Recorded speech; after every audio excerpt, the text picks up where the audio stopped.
So we're talking about freedom today. Last week, Father's Day and Juneteenth fell on exactly the same day, and so I chose to go with Father's Day last week and talk about the divine masculine. And today, we are talking about freedom. Next week is the 4th of July, where many in this country celebrate our independence from England, what we call freedom. And yet, a large number of our population was not included in that freedom. And so, finally, we have made a federal holiday of Juneteenth, the day that the last slaves were freed. Now, Lincoln emancipated the slaves in 1861, and the last slaves were freed on June 19th of 1865. And unfortunately, it was Texas that held out the longest before being willing to free our slaves. Yeah. So Juneteenth is the beauty of this holiday, the beauty of this thought that people had been declared free. But if you don't know you're free, how free are you? If you don't know you're free, how free are you? Because as Jean-Paul Sartre said, freedom is what we do, not what is done to us. Freedom is what we do, not what is done to us. And so as Khalil Gibran, whose wisdom we've been studying all month, says, you are not free if you are trying to have no ties to anything. That is not freedom. You are tied to not being tied to anything, which is impossible in this earthly form. The best freedom we have is the choices we make about what we tie ourselves to. And the freedom that he claims is free to be responsible for and to that which we love, that which we care for. That is freedom. Is being without someone to love freedom? It might be licensed to do what you want and not have to take anybody else into consideration. But is that freedom? Or is freedom to choose love even when it costs you time, effort, money, attention? And are you really free if you don't love first your own self? I think Jesus was very clear when he said, love your neighbor as yourself, not instead of, not more than. Love your neighbor as yourself. It just occurred to me that I... Hello? Okay. Silly me. I was thinking, I'm not free. I'm tied to this microphone. What's happening here? What's happening here? So, when we talk about freedom, what do we mean? Freedom, inner freedom, is when we have thoughts, we have cares, we have responsibilities, but they don't have us. Yeah. We have thoughts. You're not going to be free from thoughts. I'm sorry if you thought you were going to be free from thoughts. As my mom would say, you got another think coming. Yeah. So, but we cannot be free from our thoughts, but we can be not their slaves. We can have them and not be had by them. We can keep them in the passenger seat and not in the driver's seat. Keep love always in the driver's seat. And freedom, obviously what we're talking about today is spiritual freedom. And obviously as well, there are freedoms that can be imposed upon the body. But when slavery, let's say, some kind of limit is imposed upon the body, it still is our spiritual freedom, only our spiritual freedom, that can set us free. I want to read you a little story. This is a very sad, very true story. Mohini was a regal white tiger who lived for many years at the Washington, D.C. National Zoo. For most of those years, her home was in the old Lion House, a typical 12 by 12 foot cage with iron bars and a cement floor. Mohini spent her days pacing restlessly back and forth in her cramped quarters. Eventually, biologists and staff worked together to create a natural habitat for her. Covering several acres, it had hills, trees, a pond, and a variety of vegetation. With excitement and anticipation, they released Mohini into her new and expansive environment. The tiger immediately sought refuge in a corner of the compound, where she lived for the remainder of her life, pacing that corner until an area of 12 by 12 feet was worn bare of grass. Now that'll break your heart, just reading about Mohini, but y'all, that's us. Who's holding you captive? Who is holding you captive? Is it your parents? Did they do something to you in childhood that is not allowing you to be free today? Guess what? You have the whole compound. You don't have to stay in that cage. Yes, you were caged at one time when you were helpless in a family, but you are no longer helpless. You are free. But if your mind isn't free, you cannot accept your bodily freedom. Harriet Tubman, I read my first biography of her when I was in the 3rd grade, and she's long been somebody that I've just marveled at. Because I knew, even as a 3rd grader, that I might not risk that. I might find a way to be the happiest slave I could be, rather than take the kinds of risks that she took. I mean, think about this. She could not have escaped if she had not been absolutely free in her mind.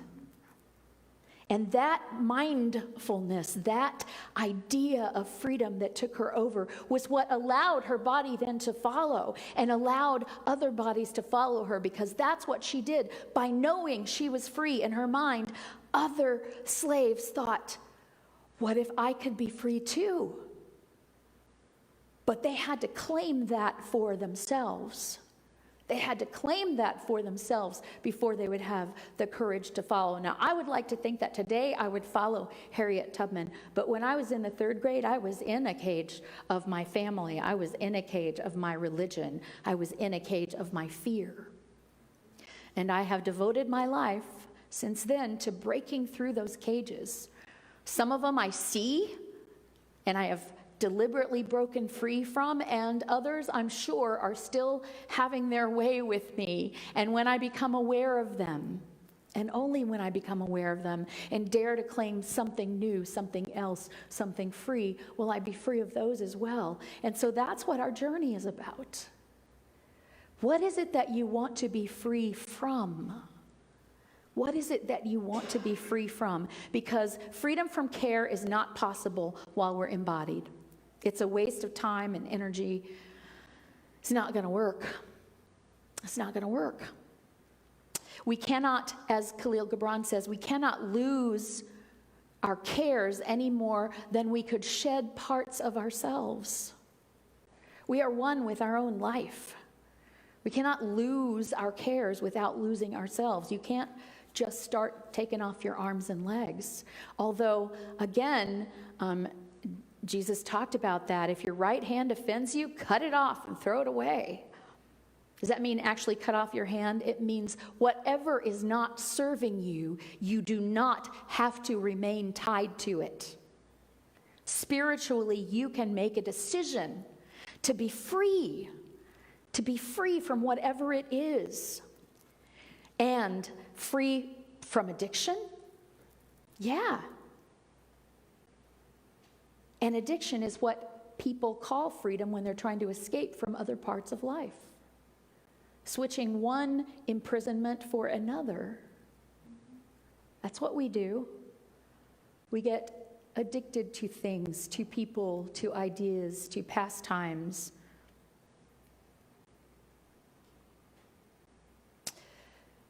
We can be escaped but not free. Because here's the deal. If you're not free now, you won't be free when your prison doors are opened. Nelson Mandela, another beautiful example of that, claimed his freedom while he was in prison. Now we know the end of the story, that he got out, that there was great healing in South Africa, that he actually became the first voted on ruler of the country, a man of color. But he was not free when he went into prison. He was bound by his hatred. He was bound by his determination to fight back against those that he saw as wronging him. But while in prison, he gained his freedom through forgiveness, through understanding, through compassion, through seeing from all points of view, through understanding that the very best human is not better than the worst and the very worst human. And so we look at the worst inside of ourselves and we understand that other people express that too, some of them more freely than we would like. But they're not really different. And so if we deserve forgiveness for the things that we do, that we hate that we do, we must begin to allow forgiveness for everyone else as well. That's what Mandela did, and he was free.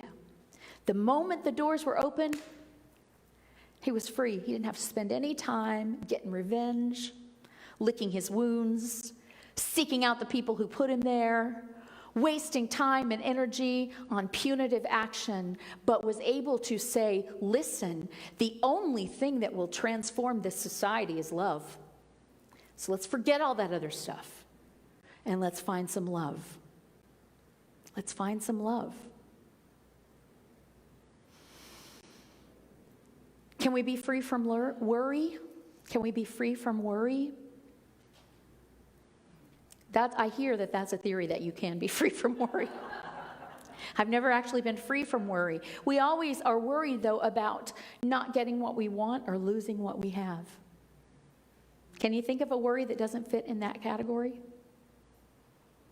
Even if you think, oh, I'm so worried about him. I'm so worried that he won't get home. That he won't get home and give me what I want from him. I'm so worried that someone will break in and take away my good. Someone will steal my friendship or my church or my car or my whatever. Can we be free from expectation? This is the hardest thing. From others' judgment. Because most of us live our lives in whatever. Some of us have a bigger cage than 12 by 12. Some of us have gotten a really big box, and so we don't really feel any need to go outside of that box. But if there's one thing I've learned in my spiritual journey, it's that God can't be put in a box. For years, I would just make my box bigger and bigger and bigger, until finally one day it was like, oh, there is no box that holds God. There is no word that can translate the meaning of God. The very closest I can come is the word love, and so I use it a lot. Can we be free from expectations of our culture? Many people in this room I know of went through a very, very difficult time of life breaking free from a cultural norm that someone told them was not okay. And I weep with joy for you that you were able to do that. That you were able to do that. Perry's back there going like this. Yes, yes. I celebrate with you. I celebrate with you, and I celebrate that the fact that you did that has freed a new generation of people to come out and say, it's not a big deal. This is who I am. Could you have foreseen that? Do you see how when you claim your freedom, you make a way for other people to claim their freedom? And it's not because you're free of responsibility. It's because you have taken hold of responsibility for your own life in such a way that it opens doors and inspires and frees the hearts of others. And that's freedom. That's freedom. Freedom is not license to do anything you want. And that's why January 6th happened. That's why so many people are threatened, saying, my freedoms are being taken away. It's like, no, you're holding your own self in that box that you're in. No one's taking your freedom away except you. But the terror of things changing. Sometimes our box is just as big as the way things are, and we don't want anything to change about that. Nothing. For at least 20 years of my life, I openly and publicly said, I do not want to win the lottery. Have no desire. Never played the lottery, so obviously I did have no desire. But, which is fine, play the lottery or don't play the lottery. But my reasoning was my life would change too much if I suddenly had a lot of money. My life would change too much. Is that sad? It could be very sad. Because the thing is, if I had a lot of money, I would still have choice about whether I wanted to change anything in my life or not. And how many things could change for the better? What other choices would I have? I would have expanded choices.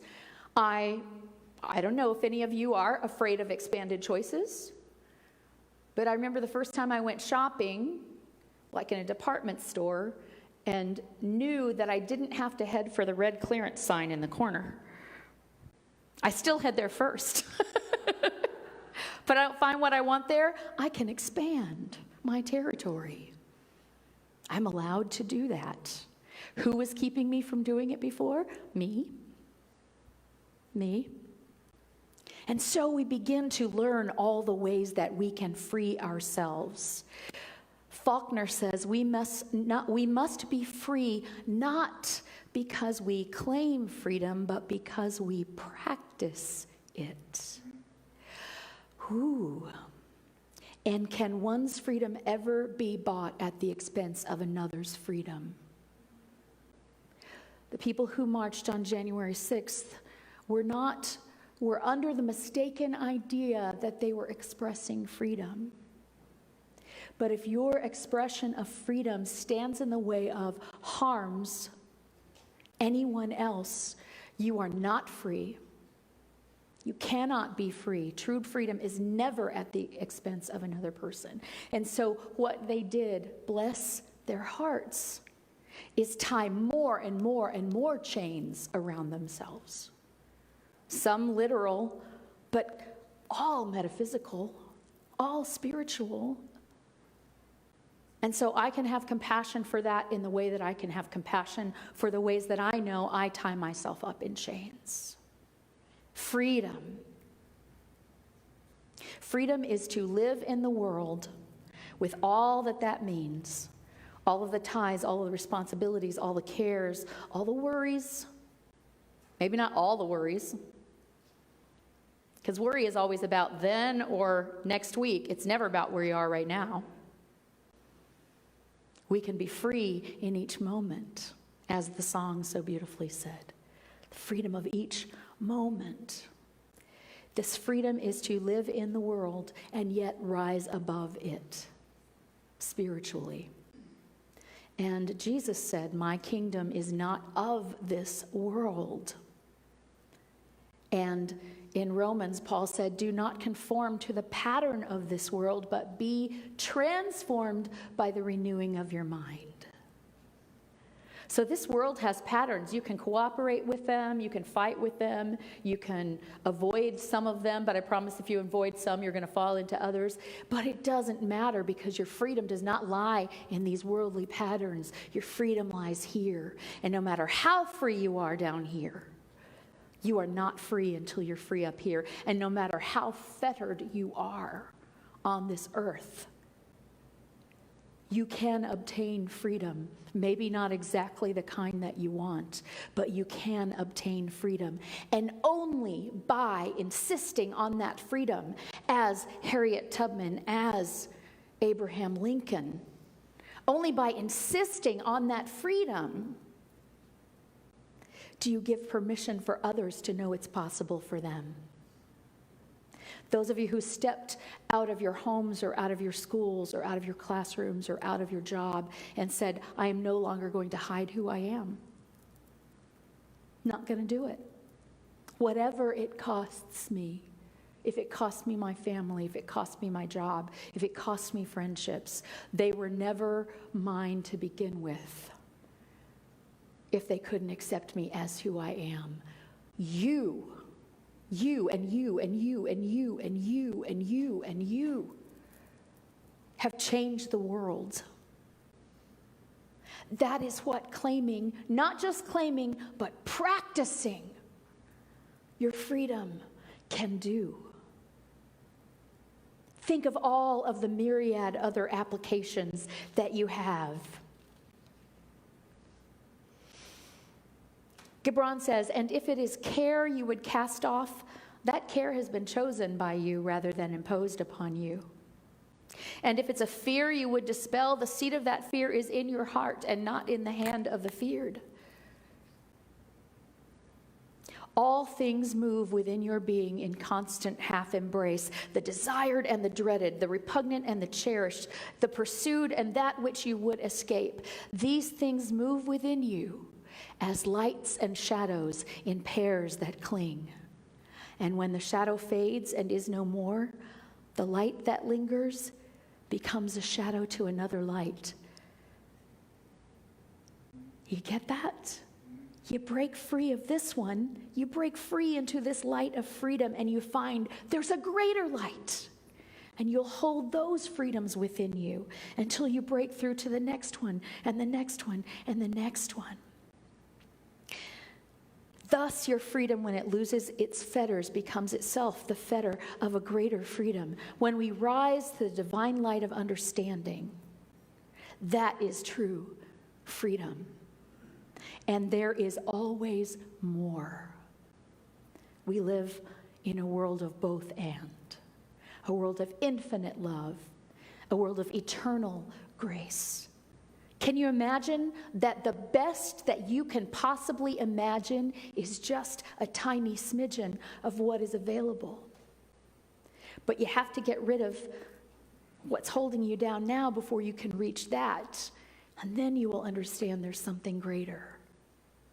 Claim your freedom today. Happy Juneteenth.